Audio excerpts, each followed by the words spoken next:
Said your barney bear me share no. Masem no akofom kakra. Ama wo me masem no kofom. Opemsuo. What's on daye na wo ni obi di mpaso agro. Ade chin sabe bru na wo ho asɛe. Wo ho asɛe kwan be so. Na se nsuo kakra ho me be ma. Ifro na me hu se de ma ho ode nsitie no. Enti se bi me masem no kofom. E kwan be so na daye ne fa so bai. Kyerkyerem.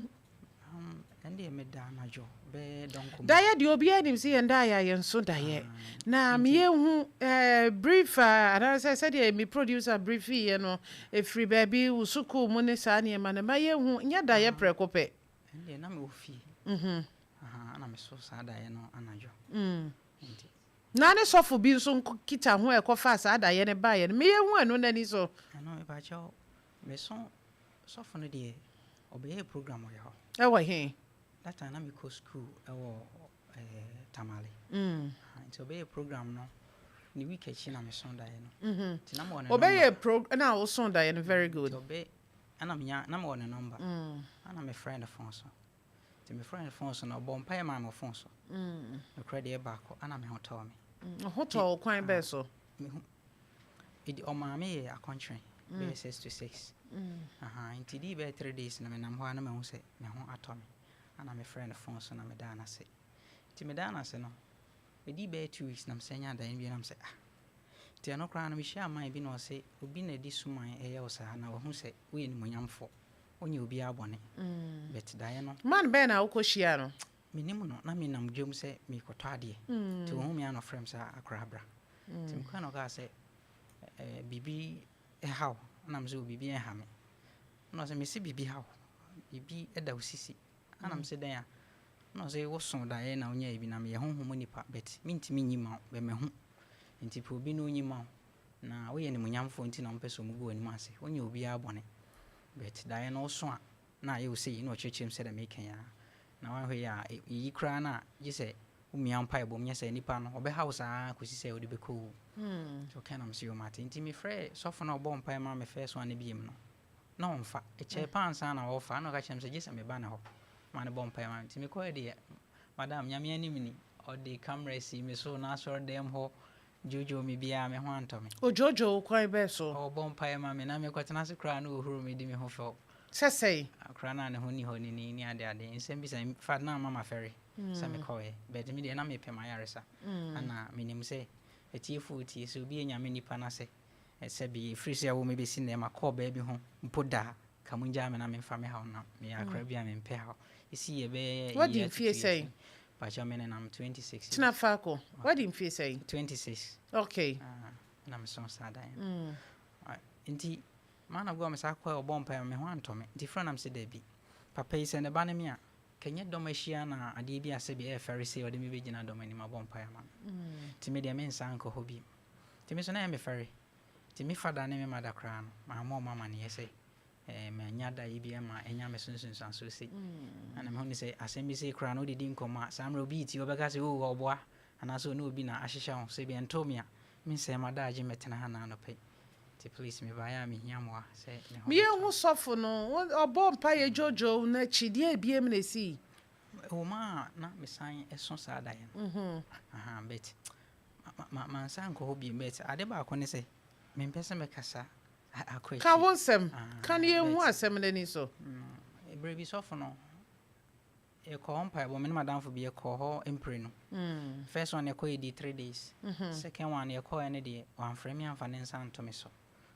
nti be free ho no de bi na me ofie ana me ma adwen se metu kwan ba kumase ti me ofie na me hu time kra me de pie sofo no ni prayer camp wo hu kwan a wo fa so ko kra me fa so pie wo yirai na akosi ho ana me nim se kidnap me o se me de ande madam I can best ti de me an se me ni so team anajo be donko na me dadan bi single room bi ti me sorry am bi eluvers na hu se environment ne ye prayer camp na nti na ma emre ana me chim me bi se me bi epono na ma pie no na yato epono no ana me sa akoda mattress no na student mattress bia nti ahomachen be no naiko no num na mte se voice bi ben be bia me wona nipa bi kasaba e ba ho ti omba ya mo bi epono no asema ma ba ko bisa ma ne se nya kra we ne ba ho a obo mpa e ma na oso da ye mfa enkosi no se han e ono a but odin kan so torchlight e de to manim hwe manim din oso wampa e ono a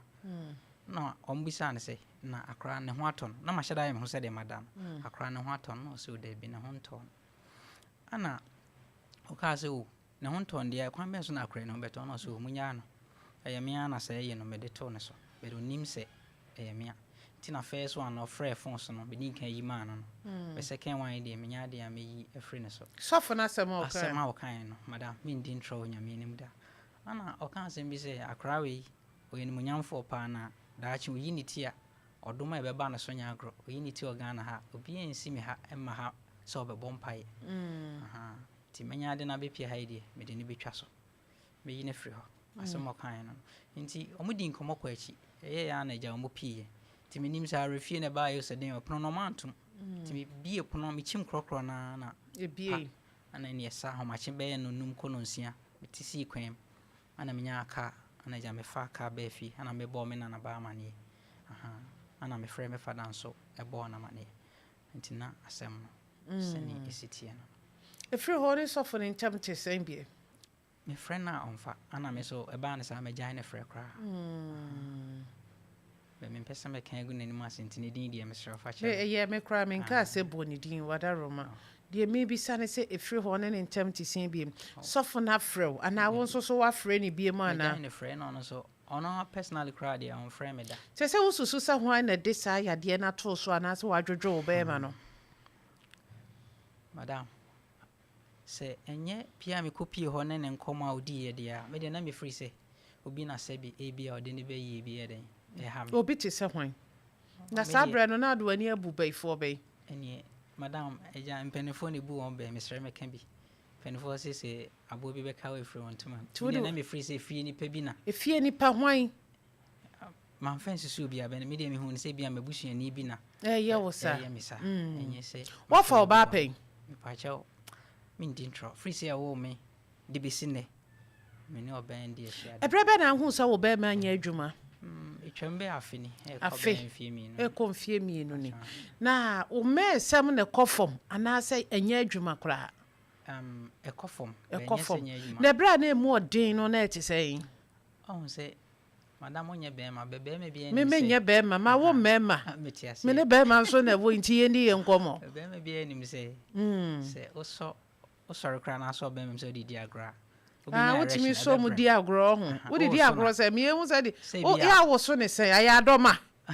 wo so ne se don komi ye bo don komi onyi ni law no sha ne hai wo do be me di agro kwan be so ma me ku afa so bo so be ma se ya so be me na wo so na e wo se be ma so ya no pa otimi so ne be ma mu wo so no o se obema adenti chese ma me hu di me ma ye na me so mani da wo se ja me jo beki so wo so ne sa adoma ana mo wo so ne sei ana me try say o so mu na e bia o de costro ne for my o se ka obema sorry o so utimi ma ye nya education bi wa ha masa wo masturbate so the masturbation o twetwe wo ho enti wo so obema mu sei me pa try say yem fan say o pese se bi obema ebrem o sorry na o so mu na wo so na ka o se ebrem because time na benti na wo te ho a e wasa wo be ma e sorry wasa me di mood mame be menim se wo di a waka na mu odu chen bibia wo te ho a adenti na wo so be ma sorry wo te ho a de be ma obema sorry ne se bia wadwen kɔ empaso agro bi sa ya na wadwene bitimi kɔ so bisi eno de normal wadwene normal obi a wo mfa oba da no wadwene kɔ empaso agro so bibi ti sa ato me pen be na nye se ya wo hwe po no mfa chode nhwe bi da o ma hwe bi pen be da chekra enti wo hwa ana wo ho na aka po no na wo hwe ye na wo so be ma mu wo so ne sa adoma etimi ma be ma ne sorry bet ahodin nim ti se dem me ka first no okay wo ka aka idea na wo be ma sorry mesre me bi so mpanifo mo ni mo e ba sa wo hutimi sane ho so wo ka aka first no enye ayi wo hutimi sane ho esa wo masturbate ujitum tie wo ka aka empaso agro wa hwepo no se wa so na na obi ko hia yi o so okotu so obi ye bi na ato na akono ne ba na wo susom na wo hu sane wa sa de de da wo nsam saa entimi nsane wo be susom meboa so susom e bi kura akofa sem na bi ye ho wo de wo nsana wo nsana susom na aba na nim se masturbation ankasa no ye duru bra bi etimi kum ba ma se man so sa da ye ne de tobo fada ye ne to nche de wani so ne de koda yem enye da ye nyina na ye no kre wutie enye da ye ayeso nyina no dodro na ye de wani so ebia ukondro senke na minya wo ba ana me kondro se me no obi be hianda oba dwendwene ho akoda na ade na san reflect eye o se ye da ye enye da ye daye dodro na ye niema ye adwene ho niema ye kra e prehwehwe no ye koda na adwene na esan yi kire ye ena niema ehinta so no Nyankopon timi da na di e wodayem e de kire ye be no kra o mni say sa ye na o kan that time I was secondary school ena na wo ye my friends ni bi eyi a ma hwe bi no kra no so wo hwe ne ba kokora enu afe kora pa wa ye ne be na wonim de obetimi be ma bi wonim de otimi ye ne na wotwe ba akom bet menya sense nsanso ya de be see just last there is time for everything there be Bible si bibia wonemre enti se wadi bone nani ya nchewa nkyere so afa ho de ho asotwe no sabeka let's move from the spiritual side kakra ne fambra honam masturbation in particular no ehun sunsan so bebre se ma mi bisa we wo be ma no ne kase ete sei ete se de na ete na free se me son da ene de na aye ketwa kakra be ma bia so be ma ne peja ne ho so a be fon asa akoda de ana be ma awo aka na yire kwa awo so no na afon se ya we de aye ketwa kakra unji ni se power embe munti na ama na aye ketwa and the mint chirpy they say mami hu edra no pa de na wo hu fa be ma no ho anopa on se be me bia da sora no pa on be ma sora be me de ende tutu sisi they say wo ma ipija enye da bia so na be ma bia sora anopa ne be ma sora o ono ade e be che kura de obedi kura de ne ma school fees adwendwene sometimes we state of mind no it me controls ade no wonim za ada meti wase ana onhwe mu nyina no menka se bia we din tro be men so a na we nto me no na me ho no minni me ho se de na me sitie one wo daye na chi no daye de ye mfa nto nchen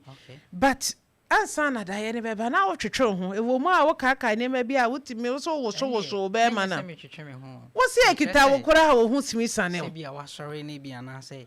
be ma pese ono oba di mpaso agro wo so be ma bia nim se wo be ma be sori be me de ene de me son da ene nti se bi wo son da ye no that's a feeling ni nyina wanya no wo da ye nim sanity wanya na sa da ye nimu agodie no ene de na wa wo de to nsem ne de ye na atenka ne kosoro ba cho asem biso asem ne me say da ye nimu a wo hu sane wo na wo sore na aba no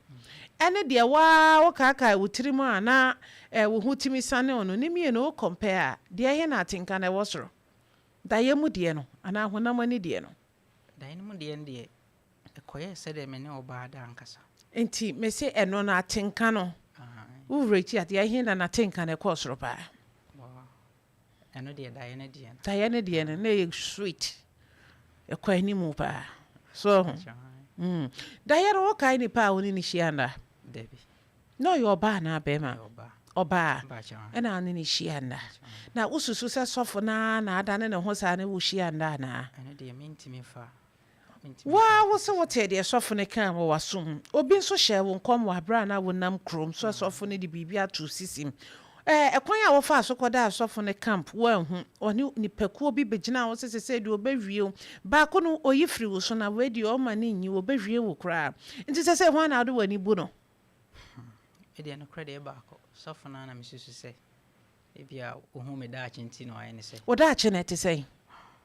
manage nyame djuma ho pa sesei sadachi me mepeja ube peja nyame ni packet ti se Duncan Williams ana se hwan obofo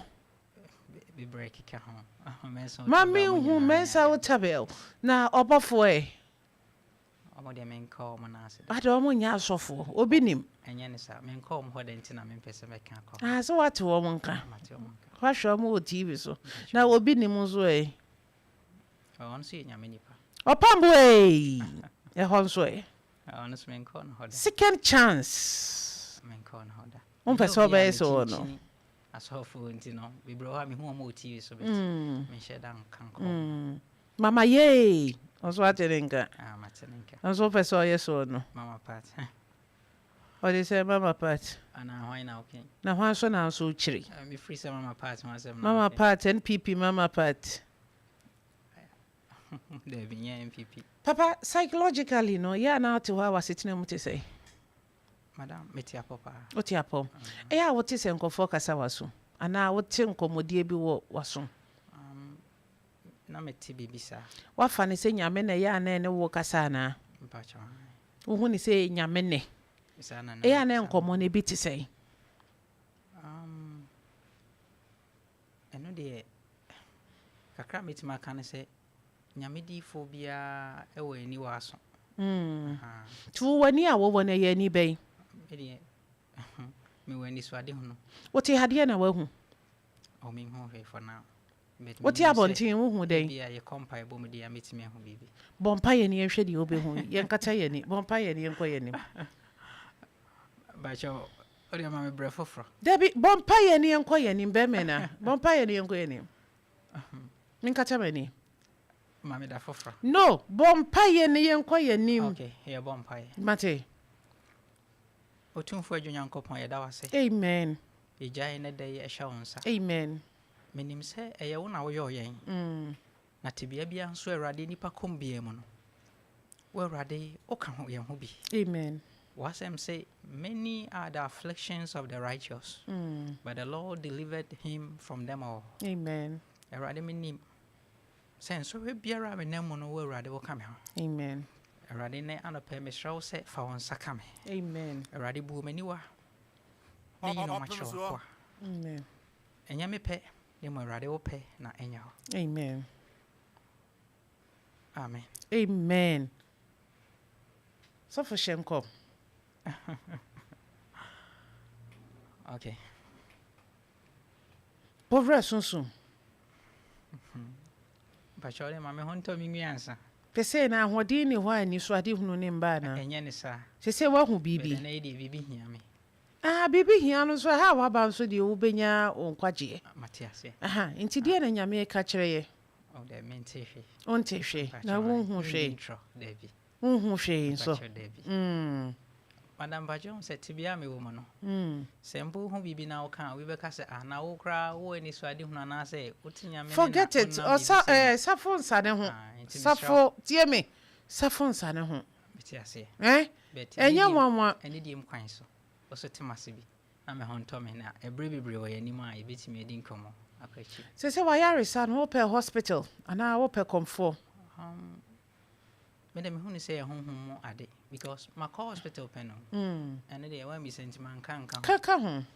my hospital ma mo ma minro ma no munro abestor me hu say me ho wo ma na asore wo ma na agyan wa nyame ni pe de Paul sinke be ya nka monye semme Paul wa wareda ebisi sabi na no nsia ne fa abo Paul nchi no kansa me ka no nsia ne fa sa oti ase ebisi na Paul sabi son sabi bru na bibi sa nchi no se nka obi anyes wo no ebisi enti sa na ode ne ho aba afode e ma osom adwuma no na de na wonye te se Paul na o ma wo be ma ne ho ahia wo sa no kre Paul kan die be no kre ni se nyankopon so amomisa nyame amoza de nyame penso no wo yo wonji ni se bia daache se de wo do nyame dwuma no wanhwa na be ma di wa kunso hwem na nyankopon na adwo ano ama ende no kre nyame nkansa ko se de ositi yitu nsem wo so ne ma wo hu sawe kina bi wonji ni se betimi de wa kunso hwem eno de emfame nkonso hwem free say me nyanso da ye ni mpo no na me ni me ho so hye dada na wo ye wodifo a wo hu na de eti asem no ade na sorry one break isa to me na obeda ye to aso e ba ye na de aye wo kodwoto yi me ni age se obisam sa asem a contrary ne mpa body ma ye bi pa to gidi se ne ma bi wo ho anya a contrary ne mpa bonko a no kre ta contrary ne mpa bonko na ye de ade se eno ma bi wo ho a obebo ho mpae but bi nso ho kra na ya contract bo ho mpae wi no say yare a na itwa say okọ hospital enya boni bia because Nyankopɔn ebo no manyina wi ya ode hye ni pass no kire say some yare a nnuaba no kra mpo no ne haban no monye na momfa na da na nkotete nnuaba ne haban ni bi mfansa ho ya de no kre ana me kire say makọ hospital na ye ma wo ko hu psychologist obi o hwehwe ni pa adwenem ye ma wo ko counseling hospital ho sa kwan nyina ye de wafa bi so eno de omamma nko hu psychologist te say mi mpa bi ma wana Debbie Untimi hu say psychological uhia de honhom boafo honhom boafo no hia ni pekuo bai ma mi hu oye difo nti me pese me ma mi hu say wa yi asofo ne lai ye nkwa akomfo ne wo ope ye nkwa akomfo ne wo emi hia nyame nipa bi a odom on so betima bo am say wan so odom ne bi wo so odom wo me so but adom no Ewuma hodo. Opemsuo 104.7. Asofo amutie me wonim sofo bi a obetimi sabi aboa ye nwie ya madaroma na maboa ye me de me wo dokotani wa ha a wo hwe adwene mu nsensem na me wo komfo enso e wa ha sei ti omumienu na me bisa na azo hospital no wakobia na me bisa se komfo no nka wo pa na na azo openya nyamenipa de me ni bi wa ha Opemsuo nyina ye nyame nipa o so nim sa Matiase nyame adwe ni wiase ye nyina ye nyame nipa watiase baby awa yaresa ho no ana won sabeka enehia ye nyina so nyame ne boye ha Matiase said ya wo ka se adwuma no ebi didi bi achi obi a ne adwuma obi a ne na chede enti so yare na comfort ne besa wo yare aba ho ato wa I see nothing wrong with it. And one chance I will some comfort, and I was some bosom. And we are in our hospital. They said the medical side, the office here, because you believe someone because what to say, I'm on I'm fashy, I'm bro. Mr. The enemy who is more of psychological issue. And Nina, what it know, what funny say, I don't much idea, but yeah, you be big a crap. What I say, but one person I can't call what. She say, he for now, so see, I'm funny and wow. eno na medin kan etwe no se menya Opemsuo 104.7. Na sa wona woni ma sofo e wo krom ha sei ade na wa wonfo ani ngire sofo bi ho ende eno kre se ekwan asa sofo no record me fa so ntina me ene se da bi na wan so break ya em break yo ho ne tie ne se me ya kwanhwe bom pa bi a me hu se me ho to me bere e wo ma obe ho ana masa so da ye no eno na e ha me ntimi me hu ne se me woje ni sa akono bone na adokro wa wodwendwene ho ana de wakodo ayem oh debi na ye den menim se honhom na bibi ekoso Nyankopon de so onye nyame oye ne oye adwuma na ontimi nye biemu kasa metio ene eno kre kasa send your first necessity no kre wo me say akwanhwe dem ayebi ana mabom pae pa eno ntina all that while na me pese me dem asem kra beba ana nyame adom sese e che first na me so da ye no me amani ye akwanhwe na sese wonya na wo mare me pese me ho to me complete eno ntia oh madam tibia me we media I was say me hwe urade ni me na me ho to me enfie ni so nko na ni musa so se me nya abotre na me mentoto yi wani bi eni entina ne tie no se de hwa na me hwe ni mu se Nyankopɔn be yi obi a se bi ode ma yaresa e be fa ne so because se de me si hie nipa no a menim ne da otimi kan bibi yes obi sa me kra na me di sie no because ade bi se de e very better me hwe san ka me sa beka doctor na doctor osan lecturer ntia na edu sambre ya eya no lecture hall to frena edin wa ma me message say o lecture na nka bibia e fa asemwe hu menim say ade bia more of psychological me hu no anke de fa hospital a bia baby a wo call ye no say de wo kan wa asem no wan kan into details said ye ene wo kan na ka ye nya doctor na ono so ne nkyeremu a wo fa nsɛm bi se because ye de bi akwa a ɔde wo makasa kyerɛkyerɛ ɔmo nneɛma ba ko mi no watwe ɔmo adwene aba wo mo ho so a ɔmo bɛ ma ne mu ayɛ den na ɔmo de di ɔmo dwuma papa bi wate ase enti wada roma me nsaka doctor nka ye be connect no eto so biem comfort free ye ono nso nada roma emma nkofo no wo da sunsun mu be ma de ebi nyanyi ni ti wa ha na emma nkofo no wo da sunsun ma obi ho 18 years 15 years won hia obi ekran se ne peda because obo kunu wo sunsun mu san nkofo no nyina nyame ncha de comfort free ye ahwe wo mo ama wo mo ho ato wo mo